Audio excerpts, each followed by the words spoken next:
समय की कीमत। एक गांव में शर्मिला नाम की एक बूढ़ी औरत अपनी पोती प्रज्ञा के साथ रहती थी। शर्मिला के बहू बेटे यानी प्रज्ञा के मम्मी पापा की एक कार दुर्घटना में मृत्यु हो गई थी। शर्मिला अपने पति के पेंशन से घर चलाती थी और प्रज्ञा को पढ़ाती थी। अब प्रज्ञा की उम्र लगभग 10 साल हो गई थी। एक दिन प्रज्ञा और उसकी सहेली ममता स्कूल से आ रही थी। ममता प्रज्ञा से कहती है, प्रज्ञा, हम रोज जल्दी घर पहुंच जाते हैं, वहां जाकर क्या करते हैं? इससे अच्छा हम दोनों खेलने चलते हैं। प्रज्ञा कहती है, नहीं ममता, मैं नहीं जा सकती, मेरी दादी मेरे इंतजार कर रही होंगी। ममता कहती है, कोई इंतजार नहीं करता, चल अब नाटक मत कर, चल खेलने चलते हैं। प्रज्ञा और ममता दोस्तों के पास पार्क में खेलने चली जाती हैं। उधर प्रज्ञा की दादी प्रज्ञा का इंतजार करती हैं। शाम हो जाती है, प्रज्ञा घर वापस नहीं आती। शर्मिला को बहुत ज्यादा टेंशन हो जाती है, वह रोने लगती है। जब थोड़ा अंधेरा होता है तब प्रज्ञा घर वापस आती है। शर्मिला प्रज्ञा से कहती है, तुझे घर आने में इतना समय कैसे लग गया? प्रज्ञा बताती है, दादी, मैं अपनी सहेली ममता के साथ खेल रही थी। शर्मिला कहती है, बिटिया, खेलना ठीक है, लेकिन पहले घर आकर फिर खेलने चली जाती। प्रज्ञा कहती है, दादी, फिर ऐसी गलती नहीं करूंगी, मुझे माफ कर दो। शर्मिला और प्रज्ञा खाना खाकर सो जाती हैं। अगले दिन प्रज्ञा जल्दी उठकर घर का सारा काम कर लेती है और लंच बनाकर स्कूल के लिए तैयार हो जाती है। तभी शर्मिला उठकर प्रज्ञा के पास आती है और कहती है, प्रज्ञा, तैयार हो गई स्कूल जाने के लिए?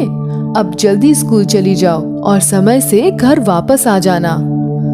प्रज्ञा अपनी सहेली ममता के साथ स्कूल चली जाती है। स्कूल से वापस आते समय ममता प्रज्ञा से कहती है, प्रज्ञा, कल बहुत मजा आया था ना खेलने में? चल आज फिर चलते हैं। प्रज्ञा कहती है, नहीं, मैं आज नहीं जाऊंगी, कल दादी गुस्सा कर रही थी।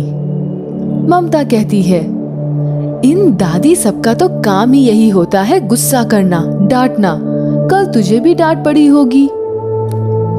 प्रज्ञा कहती है, नहीं नहीं, मेरी दादी मुझे कभी नहीं डांटती, वो तो मुझसे बहुत प्यार करती हैं। ममता जबरदस्ती फिर प्रज्ञा को खेलने के लिए ले जाती है। उस दिन शर्मिला कुछ नहीं कहती। उस दिन के बाद से प्रज्ञा रोज खेलने जाने लगती है। एक दिन शर्मिला प्रज्ञा से कहती है, प्रज्ञा, आज तुम्हारा जन्मदिन है, आज घर जल्दी आना, मेरे पास तुम्हारे लिए एक गिफ्ट है, वो मैं तुम्हें तुम्हारे स्कूल से आने के बाद ही दूंगी। प्रज्ञा स्कूल चली जाती है। छुट्टी के समय ममता प्रज्ञा से खेलने जाने को कहती है। प्रज्ञा मना कर देती है और घर जल्दी पहुंच जाती है। उसकी दादी प्रज्ञा के जल्दी आने से खुश हो जाती हैं। प्रज्ञा शर्मिला से अपना गिफ्ट मांगती है। तब शर्मिला उसे एक बड़ा सा केक दिखाती है और सभी गांव वालों को बुलाकर प्रज्ञा का जन्मदिन बहुत शानदार मनाती है। प्रज्ञा बहुत खुश हो जाती है। रात को शर्मिला प्रज्ञा को एक गिफ्ट देती है। प्रज्ञा उसे खोलती है तो उसमें एक हाथ की घड़ी होती है। शर्मिला उस घड़ी को प्रज्ञा के हाथ में पहनाकर कहती हैं, प्रज्ञा, ये कोई साधारण घड़ी नहीं है, एक जादुई घड़ी है। ये मेरी माँ ने मुझे दी थी जब मैं अपनी सहेलियों के साथ समय व्यर्थ करती थी। इस घड़ी को हाथ में पहनने से अगर हम अपना समय फालतू में व्यर्थ कर रहे होते हैं तो यह घड़ी टुक टुक बजने लगती है और तब तक बजती रहती है जब तक हम अपने समय का सही उपयोग न करने लगें। प्रज्ञा अगले दिन वह घड़ी पहनकर स्कूल चली जाती है। स्कूल से आते समय जब वो ममता के साथ खेलने लगती है तब वह घड़ी टुक टुक बजने लगती है।